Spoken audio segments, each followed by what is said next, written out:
اس کے بعد میں دعوت سخن دیتی ہوں رابعہ کو کہ وہ آئے اور اپنی تقریر پیش کرے۔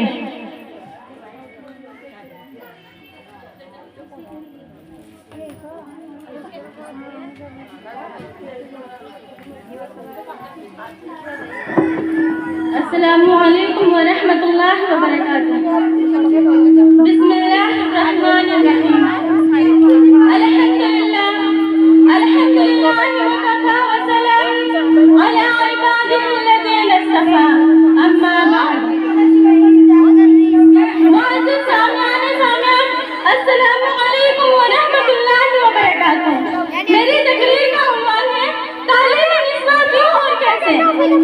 پگھلنا علم کی خاطر مثالیں سے مجیبہ ہے، پگھلنا علم کی خاطر مثالیں سے مجیبہ ہے، بغیر اس کے نہیں پہچان سکتے ہم خدا کیا ہے۔ محترم حضرات، عورت کو مستقبل کا معمار کہا گیا ہے۔ نسلوں کی بگاڑ کی ذمہ داری عورت کے شانوں پر ہے۔ اگر وہ چاہے تو اپنی صحیح تربیت اور علم و حکمت سے پورے گھر، پورے خاندان، پورے قوم، پورے دنیا کو سنبھال سکتی ہے۔ گرچہ کہ تعلیم زندگی کا ایک اہم جز ہے۔ جس طرح گھر کو روشن کرنے کے لیے ٹیوب لائٹ کی ضرورت ہوتی ہے، اسی طرح انسانی دل اور دماغ کو روشن کرنے کے لیے علم کی ضرورت پڑتی ہے۔ علم ایک ایسی چیز ہے جو حضرت آدم علیہ السلام کے زمانے سے چلی آ رہی ہے۔ معزز سامعین، علم ایک بے مثال دولت ہے۔ علم بندے کو اپنے معبود سے ملاتی ہے، لہٰذا علم حاصل کرنے میں ایک دوسرے پر سبقت لے جانے کی کوشش کرنی چاہیے۔ اور یہ بات یاد رکھیں کہ تعلیم کی ابتدا قرآن و حکیم کی باقاعدہ تعلیم سے ہے۔ اسلامی معاشرے کی صحیح تصدیق اس وقت تک نہیں ہو سکتی جب تک کہ افراد معاشرہ قرآن و سنت سے آشنا نہ ہو۔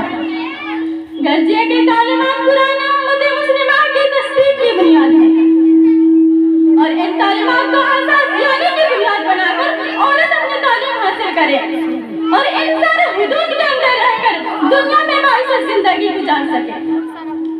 معزز سامعین، تعلیم نسواں کی بہت اہمیت اور ضرورت سے انکار کی گنجائش نہیں ہے، اس لیے کہ ایک تعلیم یافتہ عورت اپنے معلومات اور تحقیق کی روشنی میں جس سلیقے اور توجہ کے ساتھ اپنے بچوں کی تعلیم رسیت کا کام انجام دے سکتی ہے، کوئی ناخواندہ اور جاہل عورت اپنے جاہل اور واقف کی وجہ سے وہ کام انجام نہیں دے سکتی۔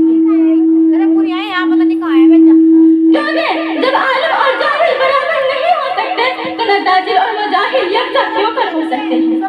یہ عورت اس چیز کا نام ہے جو بیٹی ہو کر قربانیاں بنتی ہے، بہن بن کر بھائی کے سر کا رکھنے کا باعث بنتی ہے، بیوی بن کر بہترین رفیقیات اور ماں بن کر اولاد کے لیے عمدہ اولین تربیت گاہ بنتی ہے۔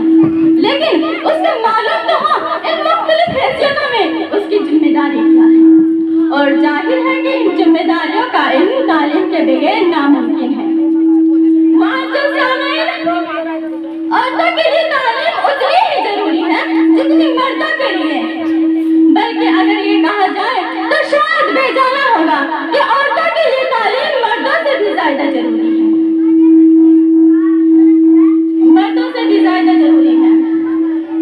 معزز سامعین، کسی شاعر نے کیا خوب کہا ہے درشگاہ ہے اولی آغوش مادر، ہے درشگاہ ہے اولی آغوش مادر، بچوں سے پہلے ماں کو تعلیم دیجیے، کیونکہ ماں کی گود ہی بچوں کی پہلی درسگاہ ہوتی ہے۔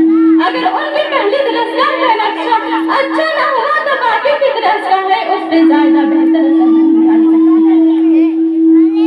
یہی بچے مستقبل کا معمار بنیں گے، ان کے کاندھوں پر قوم کی ذمہ داریاں ہوگی، اس لیے ایک ماں کے لیے ضروری ہے وہ تعلیم یافتہ ہے، کیونکہ بچہ ماں کی گود سے ہی اپنے اندر اچھے برے اخلاق کو جب سکھاتا ہے، اور یہیں سے ان کے دل و دماغ پر ایسے نقوش شبد ہو جاتے ہیں جو آخری دم تک منہ نہیں ہوتے۔ اس لیے اب ماں کا کام ہے وہ کیسے نقوش کو پسند کرتی ہے، کیونکہ بچہ ماں کو جیسے دیکھے گا ویسے ہی بننے کی کوشش کرے گا۔ یہ بات ذہن نشین ہے کہ آغوش سب کی جسموں میسر نہیں ہوتا، آغوش